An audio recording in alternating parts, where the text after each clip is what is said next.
Welcome back to Kuma English Listening Hub. Today's episode is about a hobby that looks peaceful from a distance but can turn surprisingly intense up close: competitive birdwatching.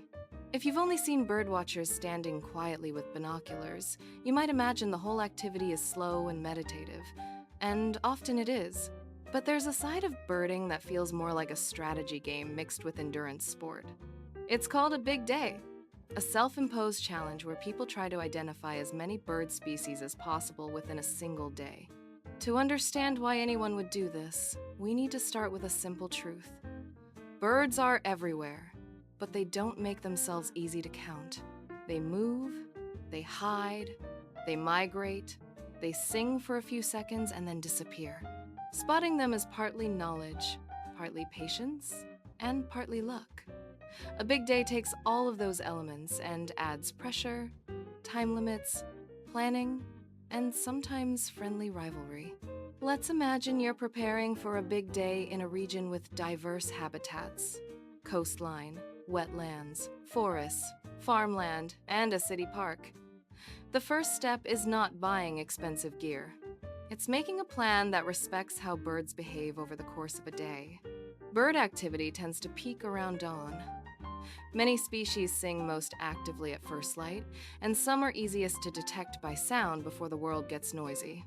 So, a big day often starts before sunrise, when it's still cold and the air feels almost empty.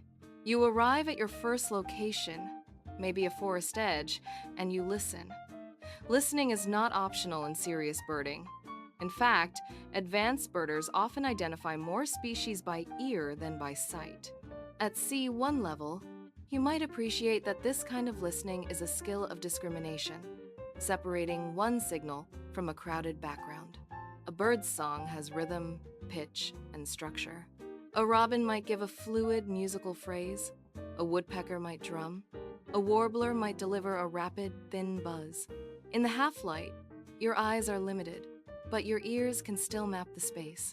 On a big day, the first hour can be a rapid-fire sequence.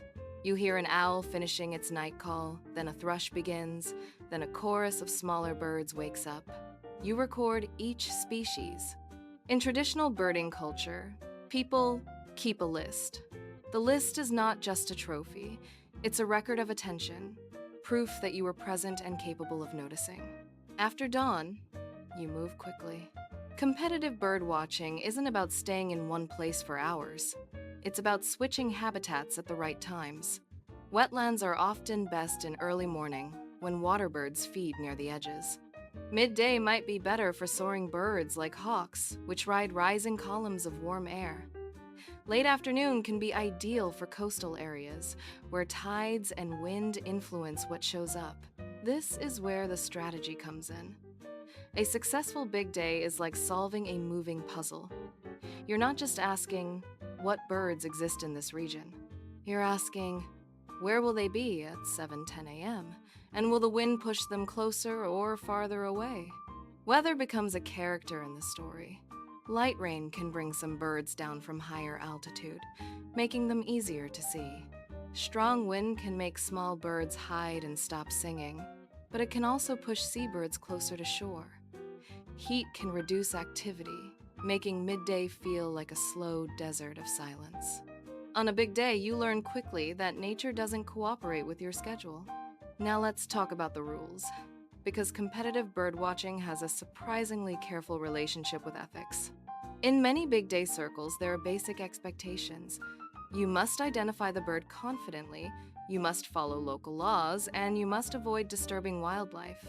One controversial tool is playback, which means using recorded bird calls to attract a bird's attention.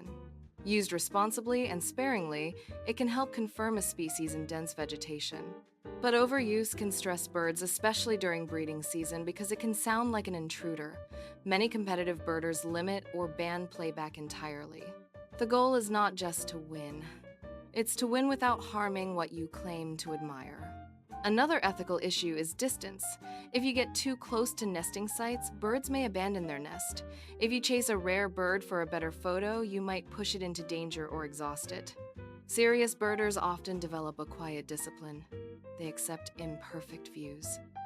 They trade certainty and respect against the desire to collect. So, how do you actually identify a bird in the field? Fast? Under pressure?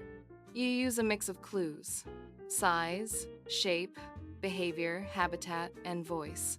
Beginners often focus on color, but color can be deceptive in changing light. Advanced birders notice structure: the length of the tail, the thickness of the bill, the way a bird holds its body. A swallow cuts the air like a blade, while a heron moves with slow, deliberate precision. Behavior is particularly useful. Some birds pump their tails. Some run, some hop, some cling to vertical tree trunks. Even the way a bird feeds can reveal its identity. In a big day situation, you might glimpse a small bird for 2 seconds. If you only remember it was brown, you're stuck. If you remember it climbed down a tree trunk head first, you've narrowed it dramatically. Of course, there's also the social side. Many big days are done in teams of 2 or 3. That changes everything. Team birding is a conversation in motion. One person drives, one navigates, one scans. People call out sightings, confirm details, and challenge each other politely. You might hear a teammate say, "I have a small falcon shape on the fence line." Another replies, "Check the head pattern. Is there a dark mustache line?" They're not arguing, they're verifying. The best teams create a culture where it's safe to be wrong quickly, because correcting mistakes early prevents bigger mistakes later. And yes, mistakes happen. On a big day, adrenaline can make you hear what you expect to hear. That's why experienced birders talk about confirmation bias.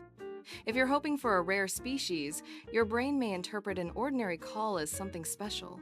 Good birders slow down just enough to test their own excitement. There's also a concept called stringing, which means reporting a rare bird without adequate evidence. In most birding communities, your credibility matters. You can't simply claim you saw something extraordinary.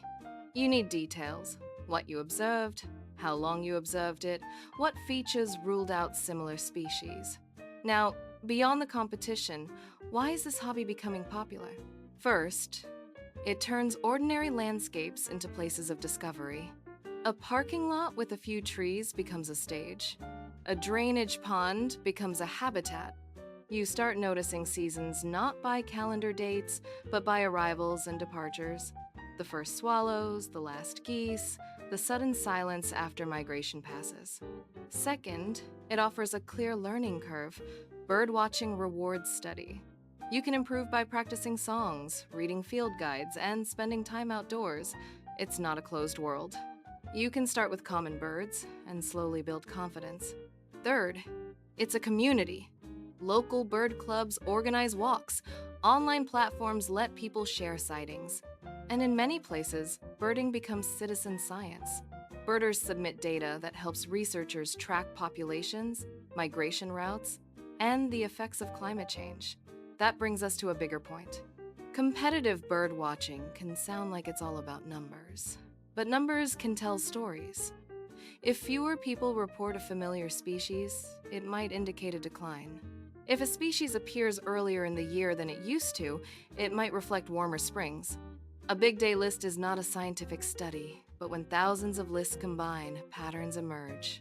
Let's return to our imagined day. It's late afternoon.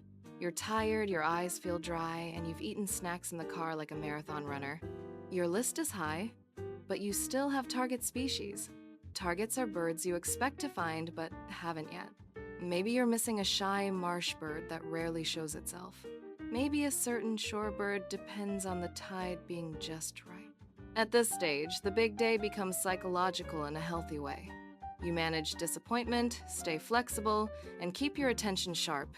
Then, something changes. You arrive at a final location near sunset. The light turns golden, and suddenly the day feels less like a chase and more like a reward. A flock of birds moves across the sky in silhouette. A small owl calls from a hidden perch. You add a few final species, not because you forced the world to give them to you, but because you stayed present long enough to notice. When people finish a big day, they often remember not only the final number, but the moments of clarity. A perfect view through binoculars, a song recognized instantly, a shared laugh in the car after getting lost, or a sudden hush when a rare bird appears.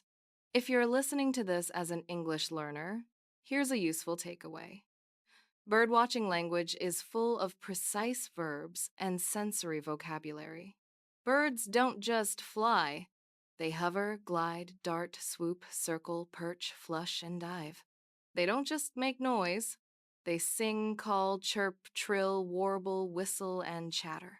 Training yourself to notice these distinctions is not only good for birding, it also makes your English more vivid. So, would you ever try a big day? You don't need to compete with anyone. You can do a personal version, one park, one morning, a notebook, and curiosity. The point is to practice seeing carefully in a world that often pushes us to look quickly. In the next episode, we'll explore another topic at C1 level with advanced vocabulary, natural pacing, and clear storytelling. Until then, this is Kuma English Listening Hub. Thanks for listening. And if you step outside today, try to notice one bird you usually ignore. You might be surprised by what you've been missing.